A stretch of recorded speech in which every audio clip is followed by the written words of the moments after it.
So I think the first thing that we should talk about is why. What benefit is this to you in your life to be using the full power of your mind and to be processing your emotions? Why does that matter? Why is that important?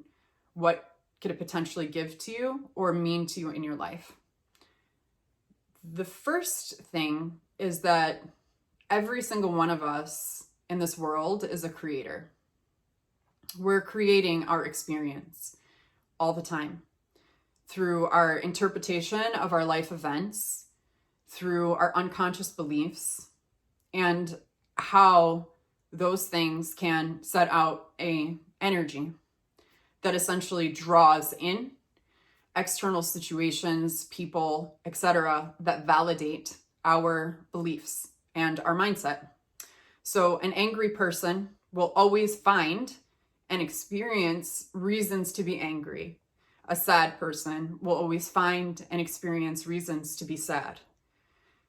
And you will continue to experience things that you believe about yourself and relationships in your everyday life. So by using the full power of your mind and diving deep into the work that we're going to be discussing today, you can be more of an intentional creator in your life and free yourself from the previous chains that may have been keeping you bound essentially to your past. So it enables you to be more of a creator. That helps you create more intentional and positive relationships in your life with new people, but also has the ability to shift relationships that are already in your life. A marriage that isn't going well suddenly becomes good. A boss that you don't like suddenly becomes kind to you. Yes, these things can absolutely happen. We also develop our spiritual mind, our spiritual resonance, our spiritual understanding. And the more that we do that, the more that synchronicities start to occur and the more positive support that we receive from the universe.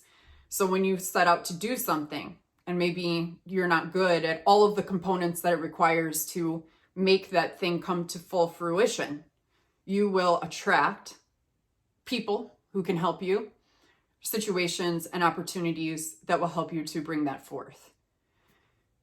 The third reason is just for pure bliss and enjoyment of life. You'll be happier when you do this work. You'll become free of past pains.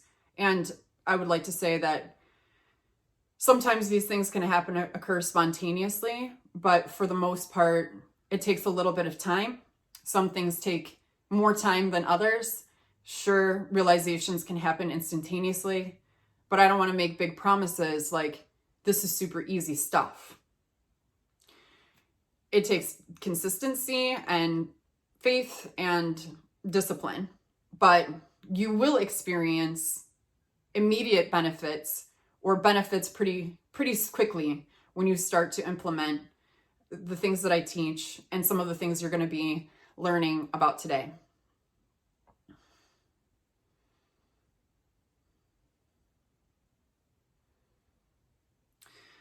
When you don't utilize these tools and techniques and you live in your own ego, the limitations of your ego, the limitations of your personality, the limitations of who you believe that you are, and the limitations of your beliefs in general, growth becomes more difficult. You could find yourself attracted to defeating relationship patterns or painful relationship patterns. You could find yourself attracted to those people, but you could also find you attract those people to you. Why does this keep happening to me? Traumatic events could continue to play out. You may be stuck in cycles of unfulfilling relationships, poverty. You could even manifest disease or imbalances in the body. You won't feel as happy or as fulfilled. You may experience a heightened amount of frustration. You may feel victimized, alone, resentful. You may just feel irritable throughout the day and angry or alienated, separated from other people. The reason why this shift, this element, is placed in the first position is because it is in many ways the most important one. It doesn't matter if you have manifested a physical disease in the body, if you're going through a divorce, if you want to elevate your career and you keep experiencing major setbacks. It doesn't really matter what your problem is. And if you're lucky enough to not have any of those problems and your life has been pretty easy, then these things will still benefit you to go to a higher level. I think the first place to start is, what is the mind? What is the self? In Western psychology, in our Western world, we really put a huge emphasis on the ego. The ego is the sense of self. It's our personality. It's all the ways in which we identify who we are. And the ego believes that it is separate from the rest of reality and the rest of the world. And we tend to believe that we are our ego. That this ego self, our I am, is something that is unchanged and, permanent and fixed and essentially all that we are. But the Eastern philosophical systems understand that the ego, the ahamkara, as it's called in the Vedic system, is only one component of who we are. It's the I maker. And it's a part of who we are. It's the tip of the iceberg, that we are actually an unbounded self and soul. And when we incarnate or exist in this world, we utilize and use the ego to fulfill our soul's purpose. But the problem is that many of us become overly engrossed in our ego and lost in the trappings of our ego and the limitations of our ego. And one of the biggest limitations of the ego is its fear of death.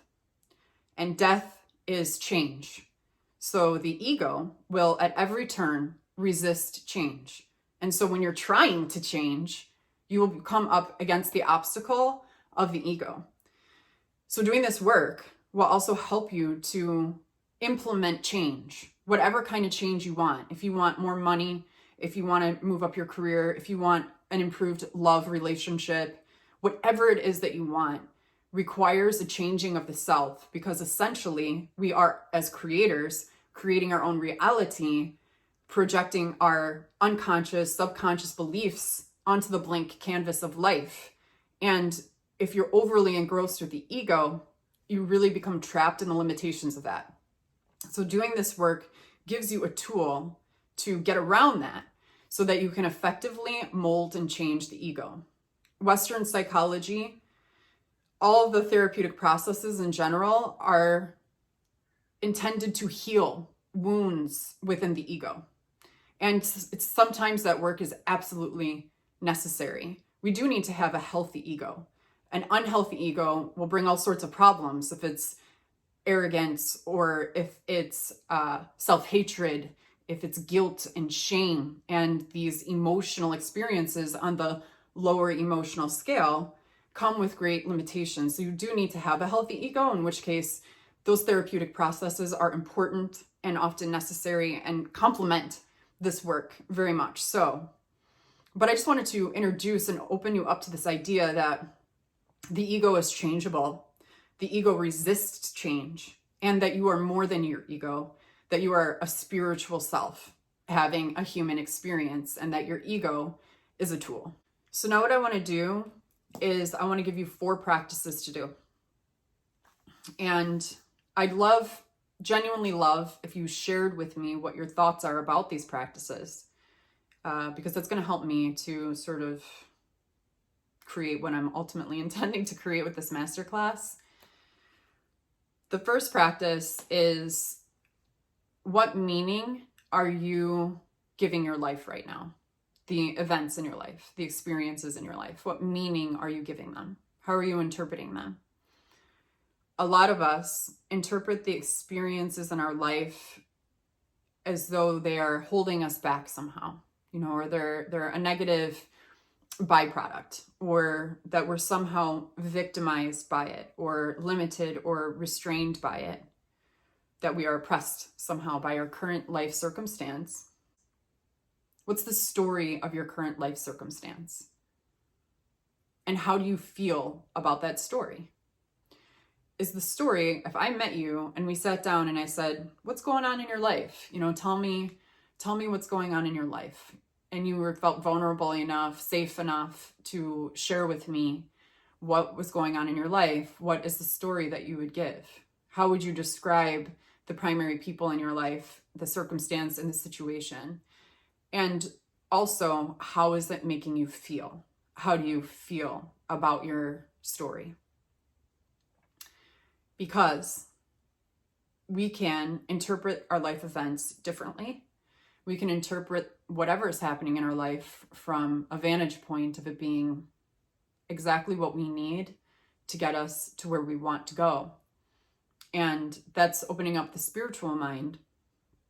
But as you do that, you allow for other things to come into life. You allow yourself to see opportunities and possibilities.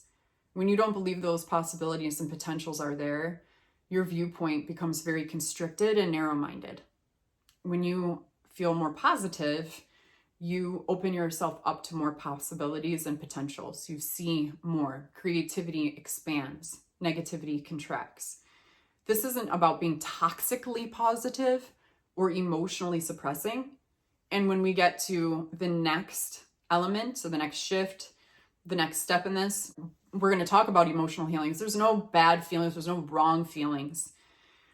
So don't get hard on yourself, however you're feeling or whatever you're interpreting, but just to be conscious of it. That's really just the first step. And that's what I'm asking you to do, is just to become conscious of the story that you're ascribing to your life circumstance right now. Number 2 is, throughout your day, what I want you to do is to witness your inner dialogue. Yeah, just observe it. Our brain thinks all sorts of thoughts. That's what it does. We become overly engrossed in our thoughts all the time. The yogis know that we are not our thoughts. Most of us in the West believe that our thoughts are us. That's our identity. They're part of the ego self. That's who we are. We believe all the thoughts that we have. So as the mind does its chatter throughout the day, I want you to just observe what your chatter is. How are you talking about the situations, the people in your life on a regular basis? And just ask yourself if it's really serving you, whatever your inner dialogue is. The inner dialogue plays a huge part in the creation of your external world. And being deliberate about what you're thinking about is very, very powerful. But you kind of have to lift your head up above the water and look at things as from an observer state to really see what's going on in there and what you're doing.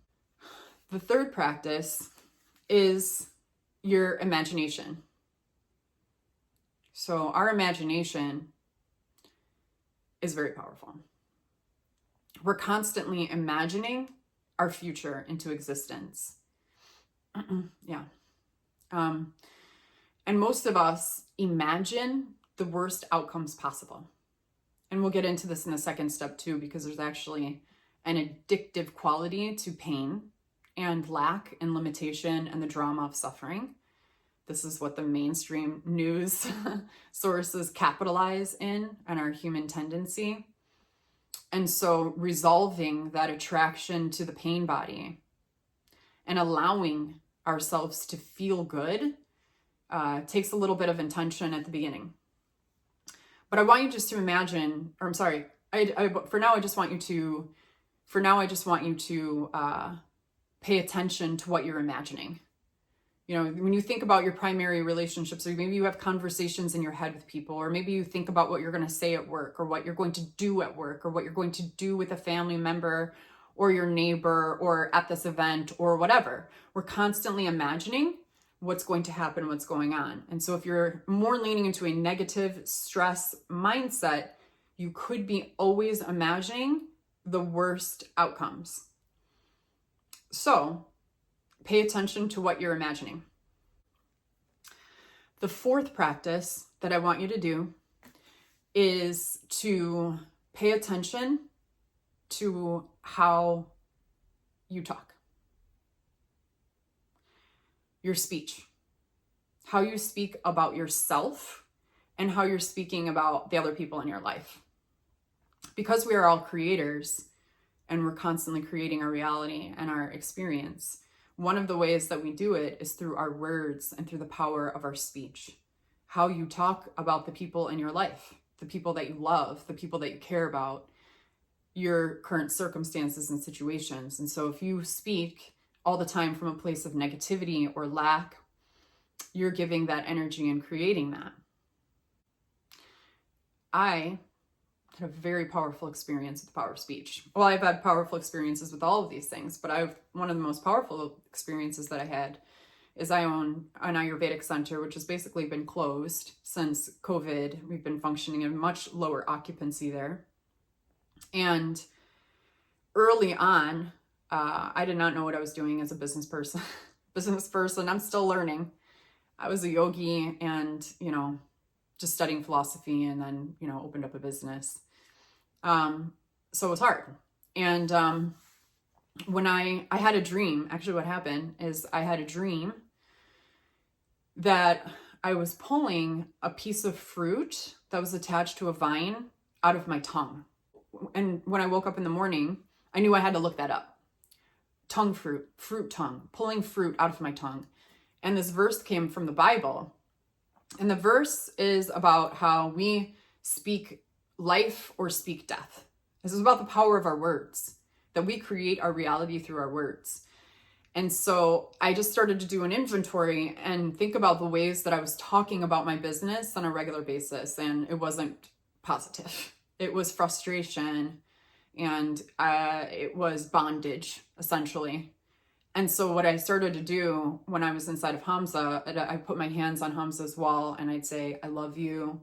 I want you to exist. I'm so grateful to be here. And so many magical things changed after that. Very quickly. Not only did I feel better, I felt better, but business increased. I started to hire the right therapists.